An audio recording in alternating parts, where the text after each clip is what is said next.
अपनी चाचा की बहन देवकी का विवाह कंस ने वसुदेव जी के साथ किया।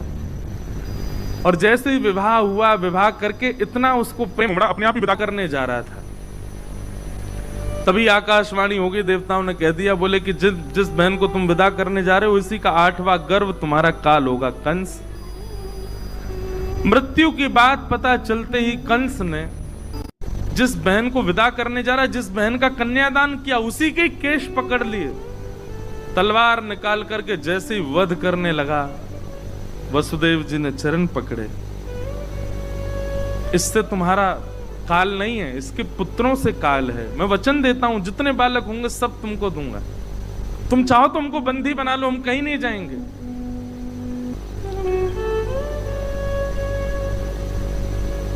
कंस ने कहा मुझे आपकी बात पर भरोसा है, वचन दीजिए जितने बालक होंगे सब मुझे देंगे आप। जी निश्चित। अब कथा ऐसी आती कि प्रथम पुत्र जब हुआ तो लेकर के वसुदेव जी जैसे कंस के पास गए तो कंस के हृदय में करुणा आ गई। कंस बोला अरे मेरा भांजा है, मेरी बहन का बेटा है और पहला बालक है, इसको आप रख लो। मेरा शत्रु तो 8वां बालक है, इससे मुझे भय नहीं है, इसको ले जाओ। तो जैसे ही वसुदेव जी ले जाने लगे, अच्छा देखो देवता जरूरी ऐसा नहीं है सारे काम अच्छे ही अच्छे करते हैं, कभी कभी बिगाड़ते भी हैं कामों को। देवताओं ने कहा, बोले नारद जी कंस की बुद्धि तो हमको सुधरी सुधरी सी दिखाई दे रही है, और कहीं कंस सुधर गया तो भगवान अपना आना स्थगित ना कर दें, आप जाके इसकी बुद्धि बिगाड़ो। और नारद जी ने आकर के कंस से कहा, बोले अरे तुमने पहले बालक को क्यों छोड़ दिया? बोले 8वां बालक काल है ना। बोले कि पहले से 8वां कोई भी मार सकता है तुमको। कंस की बुद्धि बिगड़ गई महाराज, 6 बालकों को कंस ने मार दिया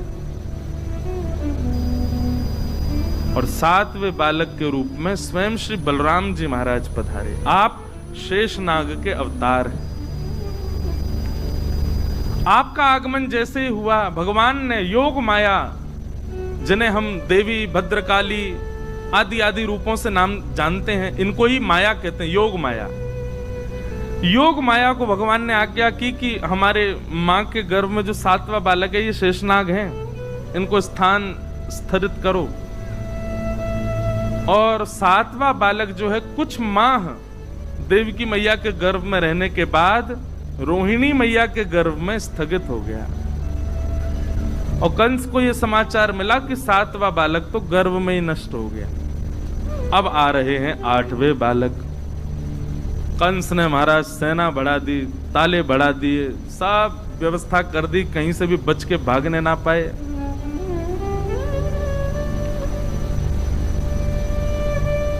जिस दिन से ठाकुर जी गर्भ में आए, देवकी मैया इतनी सुंदर लगती हैं, इतनी प्यारी लगती हैं, भागवत में वर्णन है। तो कंस की स्थिति क्या हो गई? राक्षस है लेकिन रोज देवकी को देखता है और देवकी जी को देख करके उसके नेत्र सजल हो जाते हैं, मन में भाव आ जाता है, मुस्कुराने लगता है, प्रेम। पहले ही बोल के आता मंत्रियों को, जैसे मैं रोने लगूं मुझे खींच लाना वहां से। पता नहीं क्या हो गया, देवकी को देख के बड़ा भाव आता है। तब मंत्री बोले इसके गर्भ में मायावी बालक है, वो आपको दयालु बना रहा है ताकि आप उसको ना मारो और वो आपका वध कर दे। बोला हाँ सही कह रहे हो तुम, यही बात है। भादों का महीना, अष्टमी तिथि, मंदम मंदम जलधरा, जलधारा मंद मंद गिर रही है। और तभी चंदन की सुगंधी से पूरा विश्व महकने लगा। कंस के कारागृह में, मथुरा में देवकी मैया और वसुदेव जी हाथ जोड़ करके भगवान की प्रार्थना कर रहे हैं। और तभी देवकी मैया के गर्भ से एक दिव्य तेज प्रकट हुआ, अद्भुत तेज प्रकट हुआ। और उस तेज पुंज के विश्राम होते ही शंख चक्र गदा पद्मधारी श्रीमन नारायण श्री बाल कृष्ण प्रभु प्रकट हो गए। ठाकुर जी छोटे से बालक ही हैं लेकिन अद्भुत बालक हैं। बोले भैया अद्भुत बालक कैसे हो गया? बोले क्योंकि ठाकुर जी की 2 भुजाएं नहीं थी जब प्रकट हुए, 4 भुजा वाले ठाकुर जी प्रकट हुए। और अद्भुत बालक क्यों हैं? बोले 4 भुजाएं भी खाली नहीं है, शंख चक्र गदा पद्म गर्भ से ही लेकर के ठाकुर जी प्रकट हुए हैं। बिल्कुल भी बड़े ठाकुर जी के स्वरूप का चिंतन मत करना, छोटे से लाल जी ही चतुर्भुज रूप में हैं। शंख चक्र गदा पद्म हाथ में धारण किया है और पीतांबरम सांद्र पयोद सौभगम। ठाकुर जी पीतांबरी पहन करके, पीली धोती पहन करके प्रकट हुए, कपड़ा लत्ता पहन के आए लाल जी, पूरे तैयार श्रृंगार करके आए अपना। और गल सौभ कौस्तुभम, गले में कौस्तुभ मणि पहन रखी है। और छोटे से नन्हे से गोपाल जी हैं, कोई बड़े रूप में प्रकट नहीं हुए। बोल बाल कृष्ण लाल की। दर्शन हुए सबको। कभी कभी मन होता है नेक्स्ट से गोपाल जी उन्हीं की 4 भुजा हूं, यो पेट निकल रहा नेक्स्ट सो बाहर, गदमदरा से हाथ गोल मटोल लाल जी, 4 भुजा, गदमदरा से पाम, गोल गोल गाल, और 4 भुजा वाले 2 दतुइयां निकल रही हैं। वैसे तो जन्म लिए दांत नहीं थे ठाकुर जी के, होते तो वर्णन आता कि दांत थे, पोपले ही भये लाल जी। ठाकुर जी को प्रकट प्रादुर्भाव हुआ। आहा, छवि देख करके निहाल हो गए देवकी और वसुदेव। वसुदेव देवकी दोनों ने चरणों में प्रणाम किया। ठाकुर जी बोले मैया देख लो, आपने प्रार्थना की, हम आ गए। आपने पूर्व जन्म में प्रार्थना की, ब्रह्मा जी से प्रार्थना की, हम आ गए। देवकी मैया बोली हमने तो कहा था कि आप पुत्र बन के आओ, आप तो पिताजी बन के आए हो। शंख चक्र गदा पद्म में लेके कौन आता है?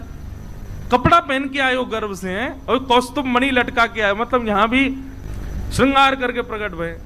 बोले मैया हम तो शंख चक्र गदा पद्म इसलिए लेके आए, एक मामा कंस जन्म लेते ही मार देता है, इसका वध कर देंगे। देवकी मैया बोली वध तो ठाकुर जी आप चाहो तो कंस का जन्म ही ना हो, वध तो बहुत दूर की बात है, ये सब आपकी लीला है। कृपा करके एक मां को जो सुख होता है बालक को जन्म देने में, वो सुख मुझे प्रदान करो। मेरे 7 बालकों को कंस ने मार दिया, 6 बालक मार दिए, 7वें का जन्म ही नहीं हुआ। मैं यह सौभाग्य प्राप्ति नहीं कर पाई कि अपने बालकों को अपना पयोधर पान करा सकूं। कृपा करके आप परब्रह्म मेरे यहां पुत्र बन के आए हो, छोटे से बालक बन जाओ, मुझे अनुभव करा दीजिए ना कि हाँ सच में आप बालक बन के आए हैं, मेरा पयोधर पान कर रहे हैं। ठाकुर जी बोले मैया 2 भुजा अंतर ध्यान कर देंगे, लत्ता कपड़ा सब उतार देंगे, बालक बन जाएंगे, लेकिन फिर याद रहे लीला करने के लिए फिर हमको समय चाहिए। 11 वर्ष 56 दिन के लिए हमको ब्रज भेजना, लीला करके बढ़िया माखन मिश्री खा के गोप ग्वालों के संग आनंद करके फिर आएंगे। 11 वर्ष का प्रतीक्षा करनी पड़ेगी, तब आकर के हम महाराज कंस को वध करेंगे। मंजूर हो तो बताओ। तो मैया ने दूसरा भाव अपनाया, बोले क्षण भर का संयोग मिले, उसके बाद भले ही 11 वर्ष का वियोग मिले, कोई दिक्कत नहीं, आप गोद में आओ। ठाकुर जी ने अपनी 2 भुजा अंतर ध्यान कर ली, कौस्तुभ मणि अंतर ध्यान कर ली, और बताएं आज हरि देखे नंगम नंगा, सब वस्त्र उतार करके देखो खुद ही लेट गए, और लेट करके दोनों भुजा और हाथ उठा के रोने लगे। बन गए बालक। देव की मैया ने अब जन्म लेकर के और अब तक का जो बीच का जितना भी भाव था, ठाकुर जी ने अपनी माया से सब अंतर ध्यान कर दिया। मैया को याद ही नहीं है, मैया को लगा अभी अभी बालक प्रकट हुआ है। तुरंत अपनी गोद में लेकर के अपने पयोधर का पान कराया, बहुत रुदन किया देव की मैया ने। ठाकुर जी ने पहले ही आज्ञा कर दी थी कि हमको ब्रज ले जाना। वसुदेव जी ने पूछा कैसे लेके जाना? बोले जैसे ही हम बालक बने, ये सूप है इसमें हमको बिठा देना, लेकर के सीधे ब्रज चलना। तो वसुदेव जी बोले इतने सारे सैनिक, ताले लगे हैं, कैसे लेके जाऊंगा? ठाकुर जी बोले मेरी शरण ग्रहण कर लो, बंधन छोड़ने की जिम्मेवारी मेरी।